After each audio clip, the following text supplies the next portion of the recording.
quiero conversar con usted un poco, es el marco legal, ¿no? Porque hemos estudiado y bueno, usted me va a ilustrar con mucho más detenimiento, pero ya hay una normativa a nivel de Naciones Unidas, la CIDH entiendo que también ha dado algunos lineamientos, y de hecho en Bolivia el organismo electoral ha aprobado un primer reglamento para intentar regular estos discursos, ¿no? Entonces, nos vamos a centrar, doctor, en esa temática, ¿le parece? Perfecto, muy bien. Muy bien, entonces inicio yo preguntándole, doctor. A ver, bueno, no solamente como un fenómeno reciente, de hecho, la confrontación parece que ha sido siempre la dinámica de la política en Bolivia y en el resto del mundo, pero en los últimos años ha alcanzado, digamos, tonos relativamente peligrosos que podrían derivar en una excesiva en violencia y en la reposición, digamos, de ideas radicales como la del propio nazismo hitleriano, etcétera, de tal manera que ha exigido la reglamentación y el pronunciamiento legal de Naciones Unidas y de otras instancias internacionales.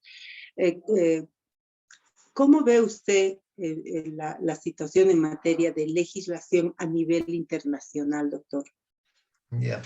A ver, una primera precisión que hay que hacer es que ¿cuáles son los criterios para restringir la libertad de expresión? Porque los derechos humanos no son absolutos, admiten ciertos límites cuando son necesarios para la convivencia democrática de una sociedad, ¿no? Y en ese sentido, aunque es casi el mismo tenor, el Pacto Internacional de Derechos Civiles y Políticos de Naciones Unidas, el artículo 9 creo que es el que se refiere a libertad de expresión. Yo me voy a referir al artículo 13 de la Convención Americana de Derechos Humanos, o el Pacto de San José, ¿no? Que habla de la libertad de pensamiento y de expresión. Todo ser humano tiene este derecho y esta libertad de, de, digamos, de buscar y recibir y difundir su información, su opinión, sus pensamientos, ¿no? Ahora, lo que dice el artículo 13, que no puede haber censura previa, ¿no? O sea, que no puede haber una censura previa, en este caso, digamos, para identificar discursos de odio, ¿no? Estos discursos llegan al espacio público, generan algún tipo de responsabilidad, siempre tiene que ser una responsabilidad posterior y conforme a los protocolos y a los estatutos de autorregulación de los medios, ¿no? El primer filtro es la autorregulación, donde los propios medios tienen que procurar venir a cursos de odio, ¿no? Por lo tanto, siempre son responsabilidades posteriores hay este triple test de, de, de, de, de proporcionalidad, ¿no? Para ver si las restricciones a la libertad de expresión son admisibles. Primero tienen que ser, el derecho internacional dice, tienen que ser restricciones establecidas por ley. No pueden ser mediante un decreto, una resolución administrativa, una circular de una autoridad administrativa, ¿no? Tienes una ley en forma. Esto tiene que ser además, digamos, la restricción que se establezca tiene que ser proporcional al fin que se busca perseguir, que básicamente ese fin tiene que ser proteger el respeto a los derechos y a la reputación de otras personas. Puede ser también la seguridad nacional o el orden público o la salud, y tienen que ser además restricciones necesarias, compatibles con los valores de una sociedad democrática.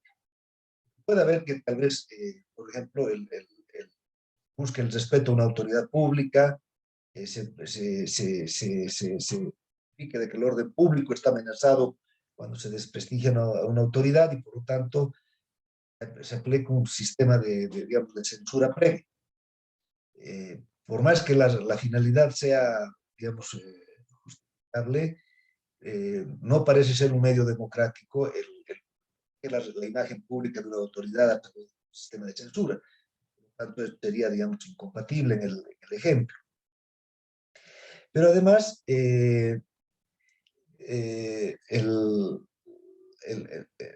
la Convención Americana establece que estará prohibida por la ley toda propaganda en favor de la guerra, toda apología del odio nacional, racial, religioso, que incita a la violencia o cualquier otra acción ilegal similar contra cualquier persona o grupo de personas por ningún motivo, raza, color, religión, idioma, origen nacional, ¿no? Entonces, en ese sentido, los discursos de odio pueden estar restringidos y sancionados. Ahora, no todos los discursos de odio, todos los discursos de intolerancia son lo mismo. Pueden haber algunos discursos digamos, que busquen generar cierta confrontación, pero que no sea una incitación pública a la violencia o a la discriminación, ¿no? Entonces, esos discursos tendrán que tener algún tipo de sanciones civiles y administrativas. Los discursos de odio que incitan a la violencia, que incitan a la discriminación, eso sí pueden estar restringidos inclusive por el tema penal, porque estos discursos, como usted lo mencionaba al principio, fueron así como se fueron promoviendo acciones violentas que después terminaron justificando los genocidios de la Segunda Guerra Mundial, por ejemplo, ¿no? Entonces, el derecho internacional de los derechos humanos admite esta posibilidad de que los discursos de odio tengan alguna legislación específica y que tiene que ver con la protección de la violencia y más aún la violencia basada en la discriminación de algún grupo racial o de orientación sexual o de identificación de género, por ejemplo, ¿no? Este tipo de violencia es promovido en medios públicos, tiene que ser proscrito. Esos son un poco digamos, los estándares internacionales en relación a los discursos de odio. Doctor, tomando en cuenta este marco usted que nos está dando, entendemos que a nivel nacional es la ley contra toda forma de discriminación la que rescata el espíritu de esta normativa internacional y que podría, digamos, ayudarnos a una cierta regulación para evitar que este tipo de manifestaciones deriven en situaciones que pudieran resultar incontrolables. Sí, efectivamente es la ley contra el racismo, la ley creo que es 045, que digamos en aplicación de esta normativa internacional es la encargada de tipificar los delitos de racismo y otras formas de discriminación, ¿no? Ahora, que hay que ver, digamos, que la ley, si bien es un avance en ese sentido, también adolece algunos problemas. Por ejemplo, establece este Comité Nacional, o esta instancia encargada, digamos, del cumplimiento de la ley. Creo que es el Comité Nacional contra el Racismo y todas formas de discriminación, algo así es el nombre que está en la ley. Pero esto es una dependencia prácticamente de un viceministerio en el Ejecutivo, ¿no? Ahí la recomendación internacional es que estas entidades sean entidades independientes, ¿no? Plurales, que representen varios intereses y no la visión los dominantes sea la de un poder del Estado ejecutivo. Luego la ley también digamos, no establece un sistema demasiado proporcional de sanciones, ¿no? Y hace tiempo que no reviso la ley, pero me acuerdo que en su momento se discutía con los colegas periodistas sobre si un entrevistado promovía en ese espacio público acciones digamos, discursos de odio, de violencia, de racismo, de discriminación, el medio podía ser sancionado directamente, inclusive se le podía revocar su licencia, lo cual claramente, digamos, en la debida diligencia del medio está en pedirle a sus entrevistados que cumplan la ley, que no promuevan este tipo de discursos, pero asumir una responsabilidad por otra persona, cuando las responsabilidades son institutas personales, ¿no? Que a cada son las responsabilidades, principalmente las penales, son individuales, ¿no? Entonces resultaba un exceso, entonces había que ver un poco, repasar las sanciones que se podían establecer y además que por una instancia administrativa, sanciones prácticamente, digamos, penales, ¿no? Muy drásticas. Entonces, la cápita había que volverlo a revisar, ¿no? Usted con esta observación, entonces, considera, doctor, que en el país no hay condiciones como para regular este tipo de manifestación. No, yo creo que sí, el país tiene que hacerlo, pero la ley parece no haber sido el instrumento más idóneo, ¿no? En el país en el último tiempo hemos visto distintos discursos, no solo, digamos, de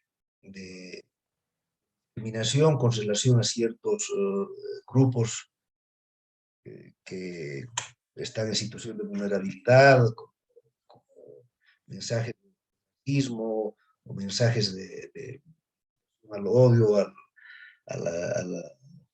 de diversidad sexual, sino también discursos de odio que han promovido la violencia política, ¿no?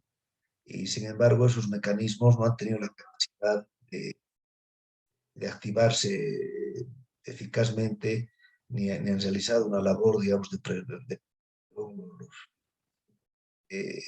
digamos, profunda que contribuya a un cambio en la cultura política de la boliviana. Doctor, ¿cómo ve usted?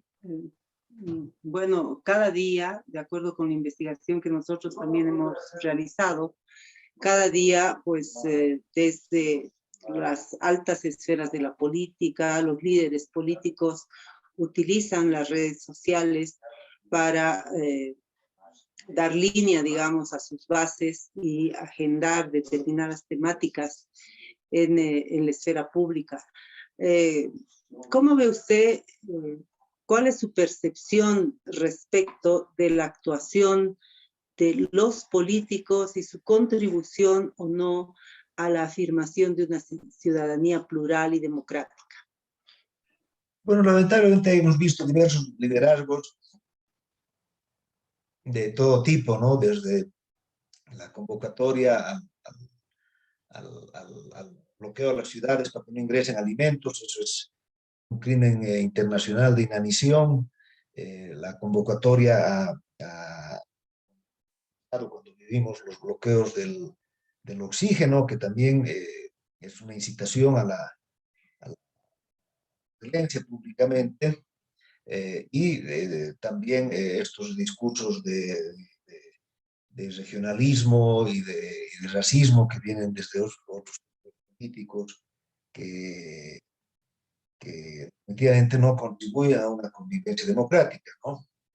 Como en el gobierno de Evo Morales, tampoco en el gobierno de Áñez, la ley significó, digamos, una herramienta no solamente para prevenir, sino para sancionar estas conductas. Y hoy mismo, digamos, la instancia encargada de promover el racismo no se la ve muy activa ni dado mensajes, digamos, en relación a este tipo de discursos, de acciones que promueven la violencia política y por lo tanto la ley, si haríamos una evaluación, significó un avance porque, digamos, se puede tipificar algunas figuras, como el delito de racismo, que no estaba previsto en la legislación boliviana, y ahora tenemos en el sistema penal esa figura, pero su mecanismo parece que no ha sido el más eficiente, ¿no? Tal vez si se quiere constituir una nueva instancia que tenga esa capacidad digamos, de abordar con mayor pluralismo, con mayor independencia frente al poder, porque al final son mecanismos de contrapeso al poder, ¿no? Si bien todos los discursos tienen que ser rechazados, cuando estos discursos vienen desde el poder, resultan ser más peligrosos para la convivencia práctica, ¿no? En ese sentido, yo creo que el mecanismo para proscribir estos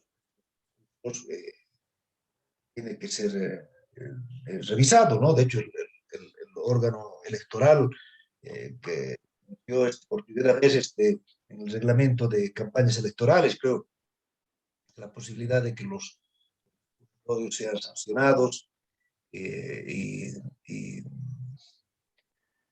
había que ver cuántas denuncias, por ejemplo, de discursos de odio que generaban violencia electoral o discriminación, fueron recibidas por el Tribunal Supremo Electoral en los últimos procesos. Sería interesante ver ahí cómo resolvieron y cuán ecuánimes fueron esas resoluciones y qué tipo de sanciones. Yo creo que podría ser una parte importante de la investigación que están haciendo. ¿Cuál fue la respuesta estatal frente a estas denuncias? Ajá. Doctor, ¿usted cree que en la actual situación, que además, dicho sea de paso, no es nueva, sino que se viene repitiendo desde hace muchos años de judicialización de la política, esto no lleva a pensar que por la vía legal se puedan ir resolviendo estas temáticas? Bueno, sí, así como necesitamos, digamos, una instancia independiente que haga, digamos, el trabajo este trabajo previo de identificar a acciones de racismo, violencia política. Esto finalmente tiene que derivar en procesos judiciales, ya sea penales o civiles, según el caso, pero el país, claro, no tiene las garantías de una justicia independiente, imparcial, que asegure, digamos, el debido proceso, ¿no? De hecho, en otros países, las leyes contra el odio han terminado más bien para generar mayor persecución política, ¿no? La ley contra el odio en Venezuela, donde cualquier crítica pública de la sociedad civil o de la oposición política al gobierno puede ser interpretada como, digamos, una ley tan vaga que puede ser interpretada como ley contra el odio o como una práctica de odio que mucha de la oposición política está siendo expresada bajo esta ley, ¿no? Que es realmente un uso totalmente desnaturalizado del principio, digamos, que anima a la proscripción de odio, como hemos visto. Entonces, claro, al final, para que un tema de esta naturaleza, una reglamentación de esta naturaleza sea eficiente, no puede ser una isla, digamos, en un estado donde no tiene instituciones democráticas rigurosas, donde no hay una efectiva separación e independencia de poderes, ¿no? En ese sentido es un ida y vuelta. Ahora, claro, es un poco la pregunta también del huevo y la gallina, ¿no? Necesitamos una democracia rigurosa para tener un sistema de lucha contra la discriminación eficiente, o un sistema de discriminación eficiente va a contribuir a ser más rigurosa nuestra democracia. Y es un poco de los dos, ¿no? Podemos hacer muchos avances en la legislación antirracismo, pero si no tenemos una justicia independiente y que toda esa reglamentación con rigor y más bien la use políticamente más bien para reprimir o generar más odio y más intolerancia y más polarización, y no avanza. Doctor, ¿usted cree que a este nivel de beligerancia que es a todas luces evidente y para constatarlo no se necesita una gran investigación como la que estamos realizando y con la que esperamos contribuir. Se ha, digamos, ha subido de tono y ha permeado muchísimo más la sociedad como consecuencia del despliegue de la tecnología, el boom tecnológico y las redes sociales. ¿Usted cree que eso está contribuyendo de una manera determinada a exacerbar este ambiente de confrontación? Claro, ahora, claro, hay muchos canales, ¿no? Porque antes, claro, el control de la prensa era, digamos, realmente la prensa escrita, había unos medios ahí, digamos, bien identificables, después el desarrollo radiofónico, la televisión, pero ahora, digamos, cada ciudadano potencialmente tiene capacidad, pero, digamos, era una sociedad de, de, de consumidores, ¿no? De productores de información, ¿no? Recibíamos información, digamos, unilateralmente de los medios tradicionales. Ahora, con las redes sociales, cada ciudadano es un comunicador, es un productor de información y tiene capacidad de divulgar, a tener, digamos, y tener unos mercados o unos públicos. Por tanto, digamos, regular las redes sociales eh, es como prohibir el contrabando, ¿no? Hay toda una legislación, hay una ley contra el contrabando, de la ley de aduanas súper drástica, pero el contrabando entra todos los días por nuestras fronteras, ¿no? Digamos, esa visión de que, digamos, de fetichismo legal, de que creemos que todo vamos a resolverlo con una ley, cuando, digamos, más bien conviven, ¿no? Normas tal vez avanzadas con prácticas autoritarias y poco transparentes, y más bien muchas veces esas normas democráticas son utilizadas para cometer abusos de poder, ¿no? Eh, Obviamente ahí yo creo que avanzar en una regulación que priva, digamos, o que restrinja el uso del Internet no es lo más adecuado. Ahora, por ejemplo, a nivel interamericano, ya están vigentes dos convenciones. La Convención Interamericana contra la Tolerancia y toda forma de discriminación y la Convención Interamericana contra el Racismo, ¿no? Que Bolivia las ha firmado en el 2015, pero no las ha ratificado. ¿No? Yo creo que más eficiente podría ser que Bolivia ratifique esos convenios donde establece un mecanismo internacional de supervisión y de protección, y estas denuncias de racismo podrían ir porque ambas convenciones establecen como una comisión interamericana contra el racismo que podría, digamos, más bien ser el órgano independiente que le falta al país, podría ayudar a la supervisión y a la identificación de estas prácticas discriminatorias o estos discursos de odio que generan discriminación y violencia. Entonces, doctor, ya para cerrar, le pido una percepción así personal, con enfoque jurídico, de cómo ve la situación. Usted nos acaba de decir que este fetichismo legal parece que no es el camino para resolver.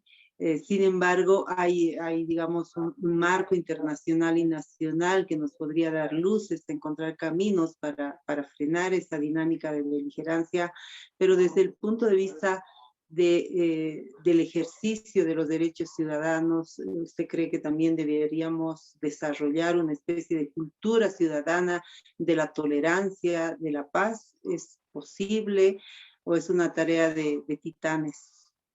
No, definitivamente, digamos, aquí el problema más que un problema de marco normativo o inclusive de marco institucional, tiene que ver con prácticas culturales muy enraizadas en la sociedad boliviana, en vastos sectores que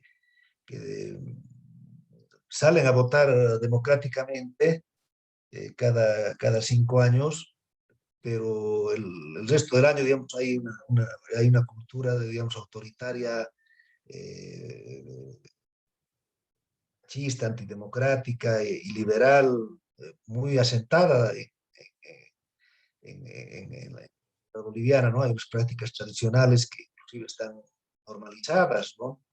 Entonces, el trabajo que se tenga que hacer en el sistema educativo, en la sociedad civil, en la ciudadanía, de no tolerar este tipo de discursos, de criticarlos, ¿no? Porque muchas veces hay estos discursos que ayudan más bien a polarizar más y cada sector los valida, los justifica, siente que está reforzando, digamos, un mensaje político, pero que es claramente antidemocrático, ¿no? Entonces yo creo que hay la labor de la ciudadanía de apuntar con el dedo, de ser vigilantes, de no aceptar y no normalizar este tipo de discursos, pues son hasta recibidos con sorna, con risa, con ironía, es parte de del cambio cultural que el país.